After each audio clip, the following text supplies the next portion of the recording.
A gachapon refers to a public transportation concept or implementation that is touted by its developers and supporters as futuristic or innovative, but in practice less feasible, reliable, and more expensive than traditional modes of transit such as buses, trams, and trains. Atlanta adding 4 new MARTA stations, including the first ever to connect rail to the Atlanta Beltline. City of Atlanta Mayor Andre Dickens announces 4 brand new infill stations. Locations confirmed to be at the brand new Beltline development around Murphy's Crossing, at Krog Street, Hulsey Yard, Joseph E. Boone Road, and Armour MARTA Rail Yard. MARTA has not expanded heavy rail in 24 years and hasn't attempted to expand heavy rail in 12 years. This is groundbreaking, as MARTA has previously stated that they will not build infill stations for the Beltline. Mayor Andre Dickens claims that MARTA is underutilized because there are massive gaps between stations, and filling those gaps are important. Allowing as many people to use the system as possible is important and is one of the mayor's initiatives to further Atlanta to being a world-class city. It is also the 6th largest metropolitan region in America, and tackling the land use and transportation issues, particularly in the city of Atlanta, is of utmost importance to the mayor's office. Projects such as the Beltline LRT are projects that they are working to achieve that goal. Where are these MARTA stations going to be? As previously stated, Murphy's Crossing goes over the existing Beltline Trail in the south of the city. This station is set between the West End and Oakland City Station on the red and gold line. This provides a key connection to the new transit-oriented development around the Beltline, and a key interchange for future Beltline LRT. This station is planned to be completed first. The other 3 stations have been confirmed recently. Armour is where the existing MARTA Rail Yard is. It is set between the Art Center and Lindenberg Station on the red and gold line. This would allow the Beltline LRT not to go all the way up to the Lindenberg Station, making the project cheaper and faster to implement, and connect to the existing North Side Trail as a bonus to make transit trips shorter. Another station will be on the East Side Beltline to shorten the distance between LRT has to move away from the Beltline like the previous station. This station is currently referred to as Krog Street, Hulsey Yard. Another station will be on the West Side Beltline on the Bankhead extension, which connects the Beltline at Joseph E. Boone Road. The cost the mayor's office said would be $400 million for the 4 stations.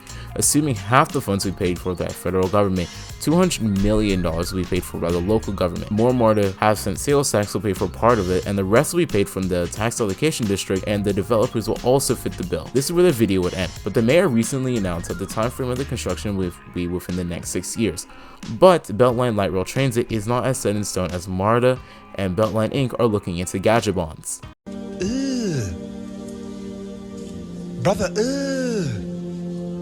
what's that? What's that, brother? The problem is Atlanta needs proper transit infrastructure, which is higher capacity, higher frequency, more reliable, more efficient, and more realistic.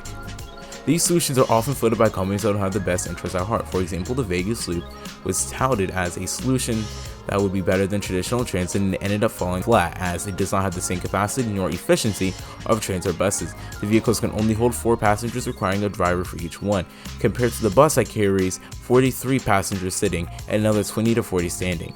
The Vegas Loop does not have accessibility, and the Vegas Loop was touted by Elon Musk to block other transit projects and other rail projects. Solutions that the mayor had floated are very similar to the Vegas Loop and other projects like it, and the Beltline contains some of the highest density in the Atlanta metropolitan area, and it needs a transit to support it. Anyone who visits the Beltline can attest to the fact that it's always busy regardless of the day, but completely dead on rainy/stormy days. This uncertainty isn't good for businesses, as a particularly rainy period will impact sales.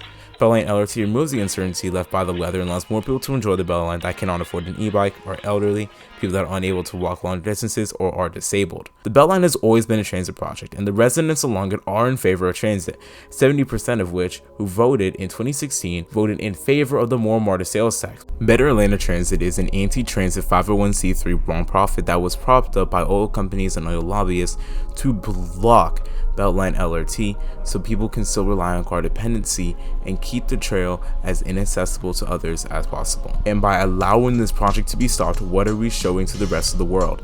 As even the 2026 World Cup is coming up, Atlanta doesn't have much to show for it. We've not had expanded transit that much since the 1996 Olympic Games, and it just shows how backwards and behind America is, and particularly Atlanta. It is embarrassing that other 70s era metros such as the DC Metro and BART have expanded greatly over the past 24 years compared to MARTA, and this is just another reason why we're continuing to allow groups like this working against the people to have power over the decisions being held. So what can we do? We have to write and make our voices heard, attend transit meetings, attend all these meetings, reach out to your local politicians and tell them what's wrong, and tell them that you're not going to take this sitting down.